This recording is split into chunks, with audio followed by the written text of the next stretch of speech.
Hola, soy Rebeca Nijovic y voy a trabajar con ustedes un concepto que en términos de la formación docente y la formación de formadores nos ocupa, nos interesa profundizar, abordar, que es el de práctica reflexiva. El concepto de reflexionar sobre la práctica no es nuevo, ya John Dewey hace muchísimos años habló de la capacidad que tiene el sujeto de reflexionar y él asociaba en ese momento, estamos hablando a principios de 1900, él asociaba la capacidad de reflexionar a un disparador que él definía como un problema, como alguna situación que hay que resolver que disparaba la posibilidad de pensar. Nosotros tomamos de John Dewey como iniciador, de autores como Perrenou en su maravilloso texto de desarrollar la práctica reflexiva y muchos otros autores que trabajan sobre esta idea, que es la posibilidad de generar una capacidad de los docentes de reflexionar sobre su propia práctica. Y ese proceso de reflexión empieza justamente desde la práctica. No es un proceso teórico que primero voy a abordar, por ejemplo, una teoría y después voy a ver qué pasa con esa teoría en la práctica. La práctica reflexiva parte justamente de esa situación, supónganse una situación de enseñanza que generó alguna incomodidad en la clase. Bueno, esa situación de práctica es un motor que va a despertar procesos de reflexión. Uno diría, esto no es nuevo, hace mucho que se reflexiona, y es verdad. ¿En qué estaría lo novedoso? En que queremos que esa práctica reflexiva se torne sistemática, que sea una habilidad, una capacidad que un docente aprenda en su proceso de formación y que se la pueda llevar consigo puesta y la pueda utilizar cuando ejerza la docencia. Y esa capacidad de pensar sistemáticamente, no solamente cuando algo no me salió bien en la clase, que sería lo más común, ¿no? Un docente tuvo una clase que no le fue buena o que piensa que no le salió bien, entonces se pone a pensar sobre la clase. La idea es que esta práctica sistemática de la reflexión sea un modo habitual que yo aborde en mis clases o al finalizar mis clases, no porque necesariamente haya salido mal, ¿no? Esta asociación a que pienso si algo no funciona. Y uno debería decir, pienso cuando las cosas funcionan y cuando no funcionan, porque de las cosas que funcionan bien puedo aprender un montón. Bueno, ¿por qué una clase me salió bien? ¿Por qué mis estudiantes hoy participaron tanto en la clase? ¿Por qué algo que pensé que iba a serles difícil les resultó fácil? Y esos no son problemas. Por supuesto que hay otros que sí lo son. Entonces, pensar en la idea de la práctica reflexiva como una práctica sistemática, disparada no solo por problemas, sino disparada o motorizada por la vida cotidiana que uno tiene como docente. Por supuesto que hay condiciones que nosotros necesitamos para que esta práctica reflexiva suceda.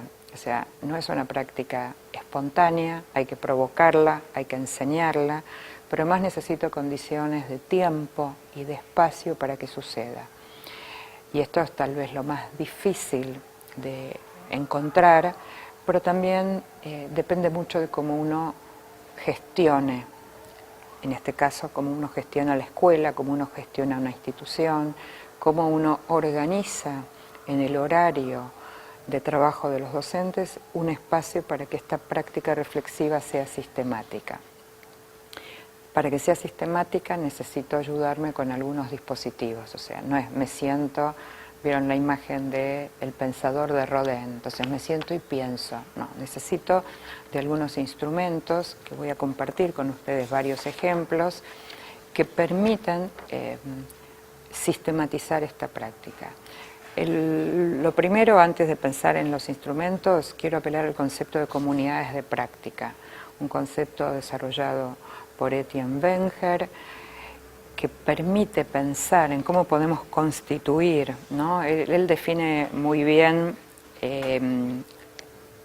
la comunidad de práctica y dice grupos de personas que comparten una preocupación, un conjunto de problemas o un interés común acerca de un tema y que profundizan su conocimiento y pericia en esta área a través de una interacción continua.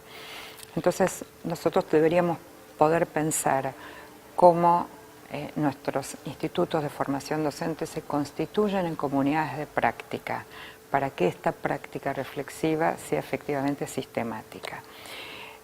Y entonces, algunos dispositivos a modo de ejemplo. Miren, uno es un ateneo de buenas prácticas de enseñanza. Así como los médicos hacen ateneos clínicos de casos, ¿no?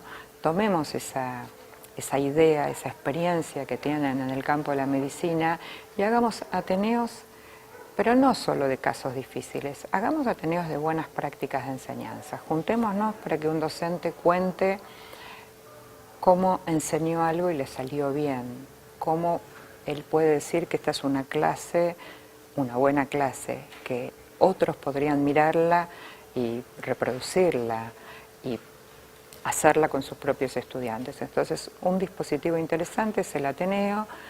Obviamente la frecuencia la define en la institución, pero lo importante es que sea sistemático, que rotativamente los docentes puedan presentar distintas prácticas. Otro ejemplo de encuentros dentro del concepto de comunidades de práctica es juntarse para intercambiar experiencias. No estamos hablando acá de mejores prácticas, acá estamos hablando de intercambio de experiencia. Entonces, podemos juntar a todos los docentes de un departamento de biología y pedirle que cada uno cuente una experiencia de enseñanza de biología, y los criterios pueden ser que le haya salido bien, que le haya salido mal, que la tenga que revisar, que la quiera volver a repetir pero cambiando o los contenidos o los recursos o las estrategias de enseñanza. El tercero son los protocolos, y voy a dar otro ejemplo de protocolo interesante, por ejemplo, que muy breve. Un protocolo es una red de conversación organizada en pasos, con la idea de que en poquito tiempo pueda producirse algo interesante al interior de un equipo de trabajo. Entonces, un protocolo muy cortito que usamos mucho hoy se llama SER. La S es de seguir haciendo, la E de empezar a hacer y la R de revisar algún aspecto. Entonces, fíjense, si yo hiciera una reunión de equipo, de comunidades de práctica, y quisiera mirar, que cada docente mire sobre su propia clase, sobre su propia planificación, algo que le parece que sería bueno seguir haciendo, algo que sería bueno que empiece a hacer y algo que sería bueno revisar. Obviamente esto se puede hacer entre pares, no solamente autorreferencial, y digo, es algo breve, cortito, que permitiría en poco tiempo tener una conversación que permita llegar a algunas conclusiones. Quienes diseñaron la idea de protocolos, la diseñaron porque dicen que los docentes necesitamos muchas horas de reunión, necesitamos mucho tiempo de conversación y muchas veces no lo tenemos. Entonces el protocolo permitiría esta conversación de alguna manera acotada por una secuencia de frases o de ideas que me permitirían a mí en una institución lograr esta conversación. La última idea que quiero compartir, que nos parece que contribuye a la práctica reflexiva, es todo lo que tiene que ver con observación entre pares. Las instituciones de formación docente deberían poder instalar esta práctica para que esta práctica después vaya a las escuelas, que es observación entre pares. Si yo voy a hacer una práctica en una institución, en una escuela media, ir con un par que observe mi práctica y yo después voy a hacer lo mismo con él. Hay mucha investigación mostrando el valor de la retroalimentación entre pares. Esto hecho con niños desde el jardín de infantes hasta la universidad. Lo que me dice un par tiene un impacto en términos de comprensión para mí muchas veces más fuerte, más profunda que si me lo dice un superior, un adulto, un docente. Es una práctica poco promovida. Muchas veces es cierto, alegando a factores de tiempo, ¿no? De disponer de tiempo para observar un par, Pero me parece que no es un problema solo de tiempo, también es un problema de qué tipo de prácticas reflexivas queremos generar en nuestros docentes.